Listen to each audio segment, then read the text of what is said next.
താരസംഘടനയായ അമ്മയുടെ ഭരണസമിതിയെ തെരഞ്ഞെടുക്കാനുള്ള വോട്ടിംഗ് പൂർത്തിയായി. ജനറൽ സെക്രട്ടറി, വൈസ് പ്രസിഡന്റ് ഉൾപ്പെടെയുള്ള സ്ഥാനങ്ങളിലേക്കാണ് തെരഞ്ഞെടുപ്പ് നടന്നത്. വിവരങ്ങളുമായി അശ്വിൻ പാലാഴിയാണ് ചേരുന്നത് കൊച്ചിയിൽ നിന്ന്.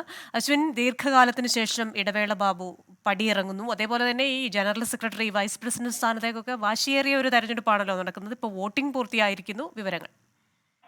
കൃഷ്ണ, രാവിലെ 10 മണി മുതൽ 1 മണി വരെയായിരുന്നു വോട്ടിങ്ങിനുള്ള സമയം. 1 മണിയോടുകൂടി അത് അവസാനിച്ചു. ഏറ്റവും ഒടുവിൽ വോട്ട് രേഖപ്പെടുത്തിയത് സുരേഷ് ഗോപിയാണ്.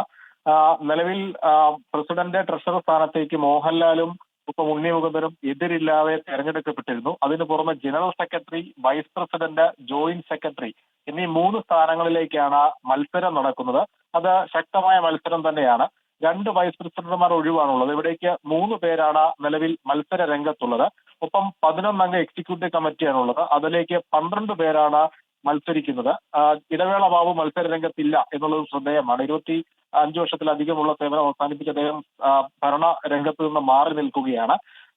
ഒപ്പം അമ്മയുടെ ഭരണഘടന അനുസരിച്ച് 17 ഭാരവാഹികളിൽ 4 പേർ സ്ത്രീകളായിരിക്കണം. അത് ആരാണ്, എങ്ങനെയാണത് നടപ്പാക്കേണ്ടതടക്കമുള്ള കാര്യങ്ങൾ ഈ തെരഞ്ഞെടുപ്പിന് ശേഷമായിരിക്കും തീരുമാനിക്കുക. 500 പേർക്കാണ് വോട്ടവകാശമുള്ളത്. മമ്മൂട്ടി ലണ്ടനിൽ ചിത്രീകരണത്തിലായതുകൊണ്ട് അദ്ദേഹം എത്തിയിട്ടില്ല. മറ്റുള്ള ആളുകൾ പൂർണ്ണമായും വോട്ട് രേഖപ്പെടുത്തിയിട്ടുണ്ട്. ഏകദേശം 4 മണിയോടുകൂടി ഇതുമായി ബന്ധപ്പെട്ട വോട്ട് വിവരങ്ങൾ പുറത്തുവരും. ക്രിസ്റ്റിയ, ശരി. വൈകുന്നേരം 4 മണിയോടുകൂടി അമ്മയുടെ പുതിയ ഭാരവാഹികൾ ആരൊക്കെയെന്ന വിവരം പുറത്തുവരും. വിശദാംശങ്ങൾ നൽകിയത് അശ്വിൻ പാലാഴിയാണ് കൊച്ചിയിൽ നിന്ന്.